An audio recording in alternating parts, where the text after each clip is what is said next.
This week on Jerusalem Dateline, Iran's nuclear program may have been set back by as much as 2 years by sabotage.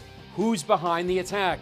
Plus, an NBA star wonders why Turkish President Erdogan converted the Hagia Sophia into a mosque. Turkey has enough mosques around that area, and they're not even half full. And an excavation uncovers Jerusalem's past from 2,700 years ago. All this and more this week on Jerusalem Dateline.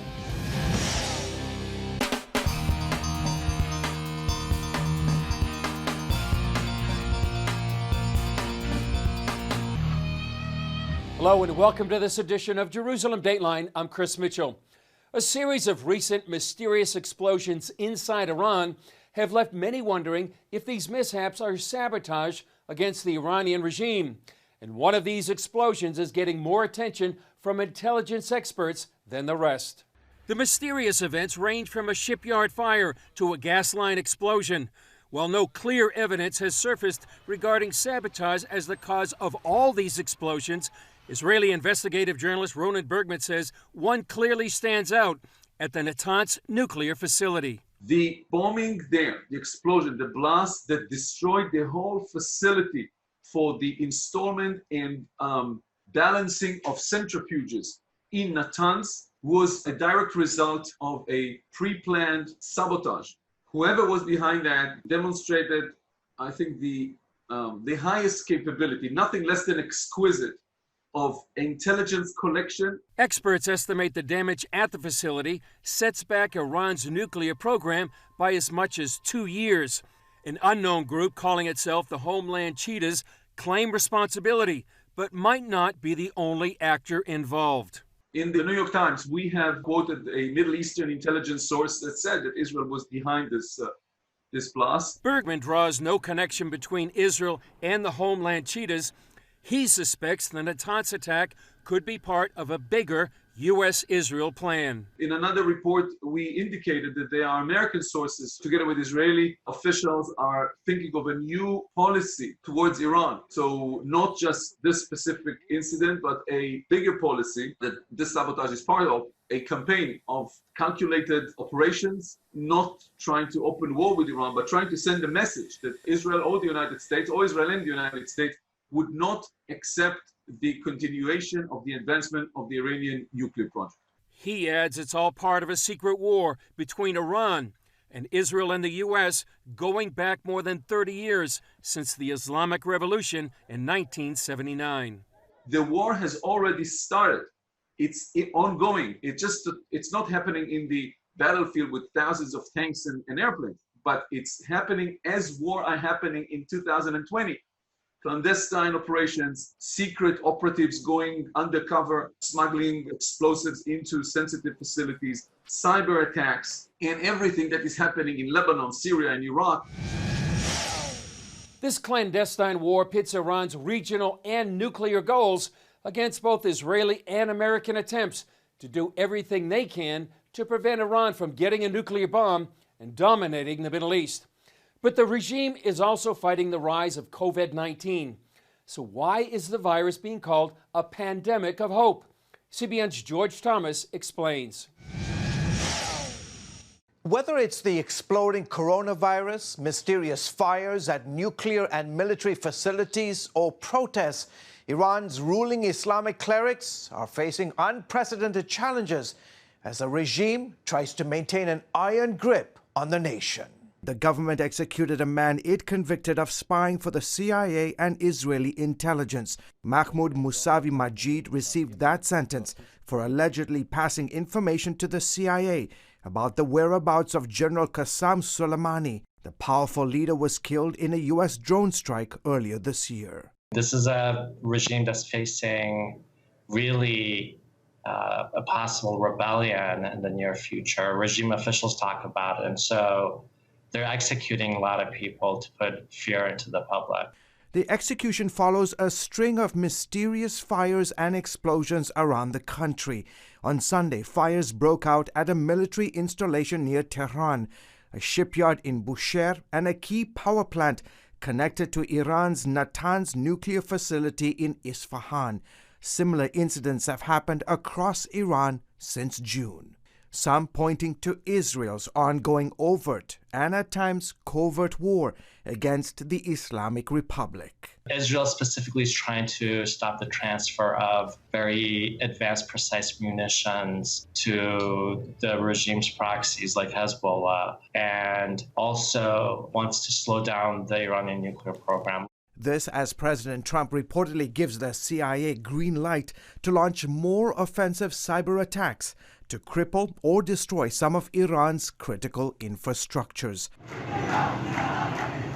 All this against the backdrop of ongoing government protests and a remarkable revival that's witnessing thousands of Muslims turning to Christianity in the midst of COVID-19. That's why we call this a pandemic of hope. Mike Ansari runs Mohabbat TV, one of the most popular Christian satellite channels in Iran.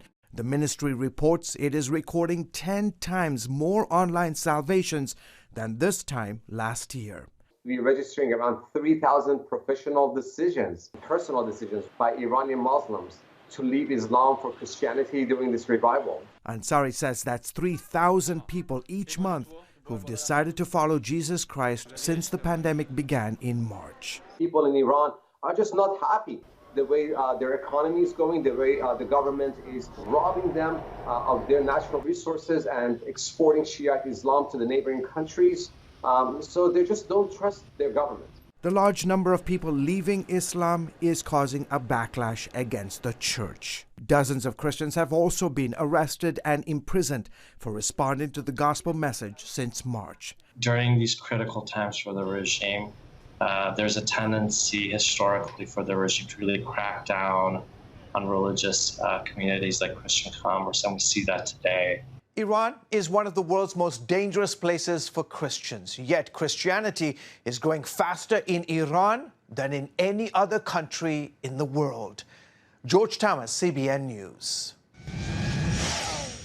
One major historic symbol of Christianity in the Middle East is the Hagia Sophia in Istanbul. Once the largest church in Christendom, it was converted into a mosque for many years. And for nearly the last 100 years, it was a museum. But earlier this month, Turkish President Recep Erdogan converted it back into a mosque, and on July 24th, opened the Hagia Sophia to Muslim prayers. The move, criticized by world leaders, is seen as part of a wider vision by Erdogan to revive the Islamic Ottoman Empire. The criticism includes a major NBA star, who Erdogan has personally threatened. Despite objections from the U.S., Russia, the UN, and the Eastern Orthodox churches, President Erdogan moved forward on converting the historical landmark. It definitely broke my heart because I feel like it's one of Erdogan's games, and I feel like it's completely politically motivated. Turkish citizen and Boston Celtic Enes Kanter told CBN News why he also objected to Erdogan's move. It's away from modern Turkey's secular roots. And also, Turkey has enough mosques around that area, and they're not even half full. So why would you convert another church to a mosque? A Muslim, Kanter is devoted to dialogue and reaching out across religious, ethnic, and cultural barriers. I feel sad for all my Christians, my brothers and sisters out there, because the Hagia Sophia was a World United Nations heritage site. So as a Muslim, I'm deeply pained by the decision. When I was in Turkey, I had so many Christian friends, and they're actually one of the most humble and one of the most, this kind of people I have ever met. For years, Kanter, a human rights advocate, has spoken out against Turkey's human rights record. Turkey is the number one in the world that put the most journalists in jail. That shows that there is no freedom of speech in Turkey. Religious expression, there is no democracy or human rights. And just because I talk about these issues, Turkish government basically declared me as a terrorist. I actually answered them back and said, only thing I terrorize is the basketball rim. This outspokenness has cost Kanter and his family a price. His father has spent 7 years in and out of jail. I get death threats almost every day. Yesterday, I actually posted a couple of them on my social media, but in America, I'm safe. But Turkish government put my name on Interpol. So it's just because I'm not an American citizen yet. If I leave America, then they can deport me back to Turkey. So I'm just waiting to be an American citizen. Cantor becomes an American citizen next year, and for him, it's about speaking out for those unseen and unheard. You guys know my story because I play in NBA, but there are thousands of stories out there. Their situation is way worse than mine. That is one of the biggest reasons that I'm still spoken about what's happening in Turkey, just because there's so many people in jail right now waiting for help. Coming up, a rare look inside a Hezbollah terror tunnel discovered by Israel Defense Forces.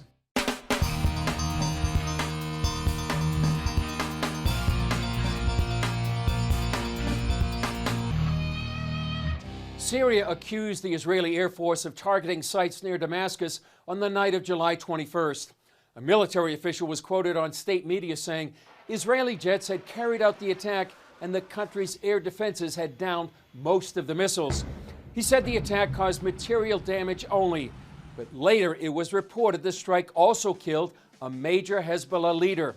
And that led to fears Hezbollah may retaliate on Israel's northern border. The IDF mobilized more troops on the border to counter any threat.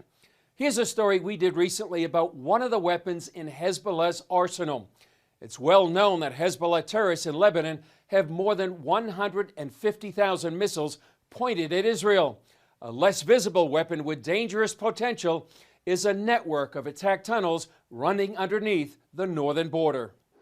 This is Zarit, a small agricultural community of 250 residents on the Israel-Lebanon border.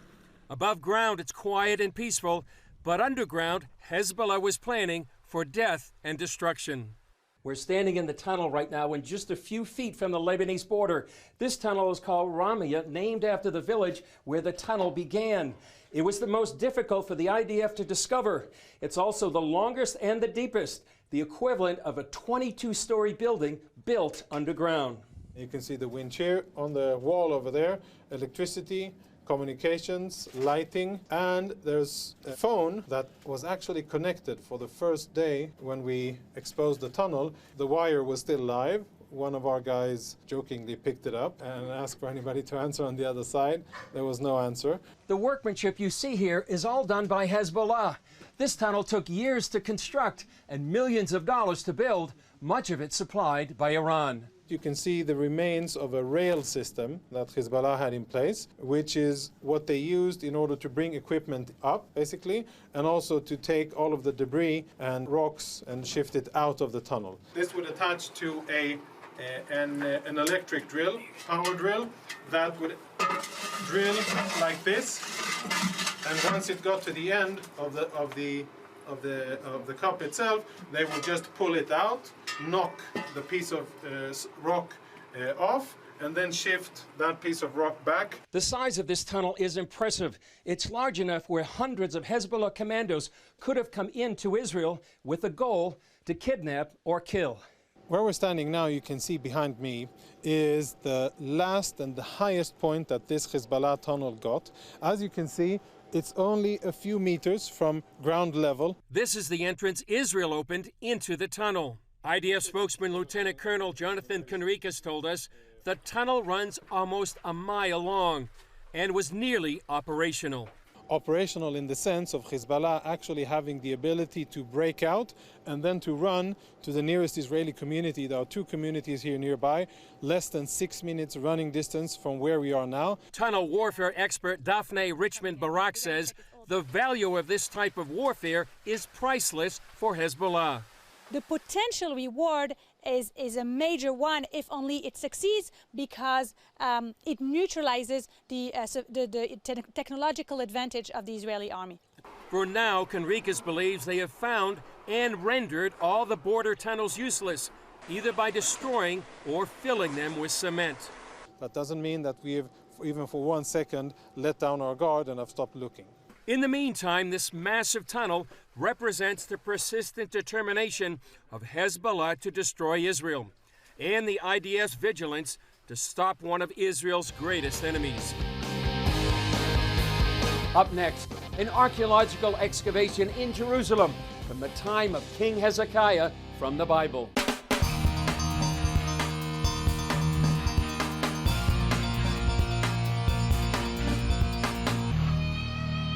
An excavation conducted near the U.S. Embassy in Jerusalem has uncovered a unique, massive archaeological site. It dates back to the time of King Hezekiah and the kings of Judah. And as CBN Middle East correspondent Julie Stahl reports, the site seems to connect the old to the new. I am now standing between two of the walls of the major Iron Age structure that we've uncovered. Archaeologists say the site is one of the most significant recent discoveries from the 8th century BC. That's known in the Bible as the time of the kings in Jerusalem. Israeli archaeologist Benjamin Storchin tells CBN News these huge cut stones hold a key. The Bible mentions cut stones as Even Gazit, or ashlar stones. Ashlar construction is one of the signs for archaeologists of major construction, government, administrative construction.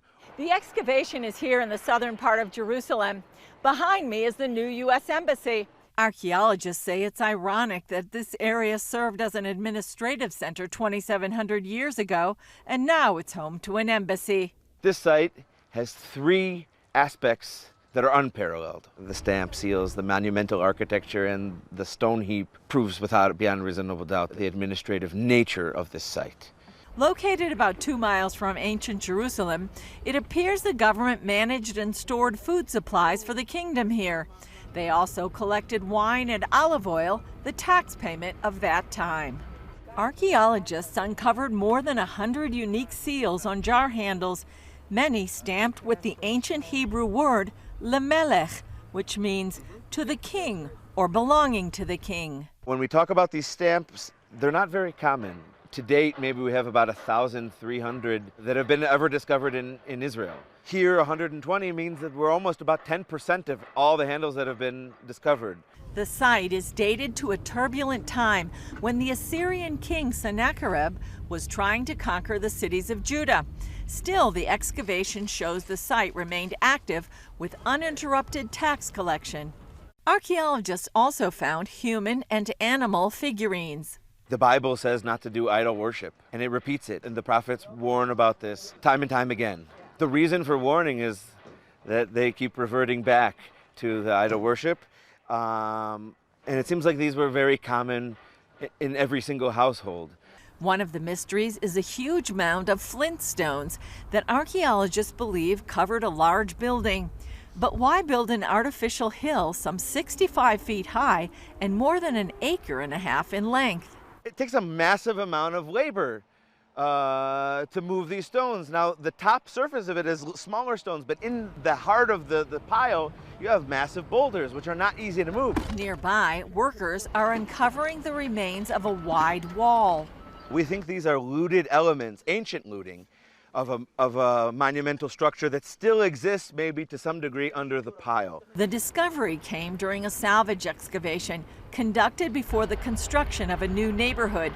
Now plans are underway to integrate it so the old becomes a visible part of the modern local heritage. Julie Stahl, CBN News, Southern Jerusalem.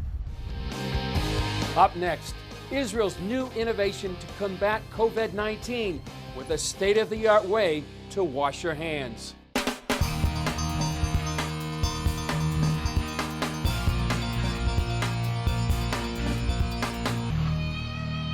We've been told from the beginning of this COVID crisis about the importance of properly washing our hands. CBN Middle East correspondent Julie Stahl looks at an Israeli innovation that will show you just how well you're doing. It's called Soapy, a smart hygiene device designed to change the way people wash their hands. So we're giving you the right environment to wash your hands and the right technology to do it. We're giving you feedback on how your hand washing practice was. CEO Max Simonovsky helped start Soapy 2 years ago, focusing on India and other developing countries. Then word started spreading. We suddenly started to receive inquiries from the developed countries like US and Canada and England. The COVID-19 crisis led to even more interest, with 136 countries calling about the product. Majority of the, I would say, guidelines or advices about how to prevent yourself from being infected is about hygiene, sanitation, and social distance. And hand hygiene is on the top. This is the soapy machine. When I put my hands in, it gives me just the right amount of soap that I need and gives me 20 seconds to lather my hands, making sure I get all the right movements, get in between my fingers, my nails, all the things I need to have clean hands. It's monitoring how well I've washed my hands and how well I'm rinsing my hands, and it gives me another 20 seconds worth of water to rinse them. All right, here we go. Let's see how I did. And you can see that we measured how you were lathering technique and how was your rinsing technique. And on the lathering, you had 13 out of the 20 seconds done perfectly. And on the rinsing, 17 out of the 20 seconds were done perfectly. The result is 77%. According to experts, people should wash their hands up to 12 times a day, but most only reach about half that number. Maybe 5 to 7% of people washing hands properly. Even if you take those 5-6 times that you're washing your hands, most of them will be a bad washing cycle. By using facial recognition, the machine assigns a random number to each user. Simonovsky said it doesn't gather any information about you other than how you wash your hands. Then Soapy teaches you how to do it better. So you know right away where you can improve and what you need to improve to increase that result and make sure that your hands will be clean every time, everywhere, every day. The device is also good for the environment, using about 20 times less water.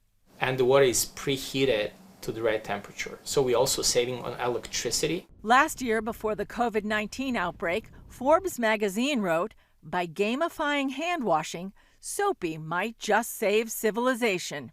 Currently, the machine is used primarily in healthcare, schools, and food preparation. Simonovsky adds they're working on a product for the public because hand washing just isn't as simple as it seems. It's a real science. And if you have a real science, then you need to have a technology to help you with that. Julie Stahl, CBN News, Rehovot, Israel. Well, that's all for this edition of Jerusalem Dateline. Thanks for joining us. Remember, you can follow us on Facebook, Twitter, Instagram, and YouTube. I'm Chris Mitchell. We'll see you next time.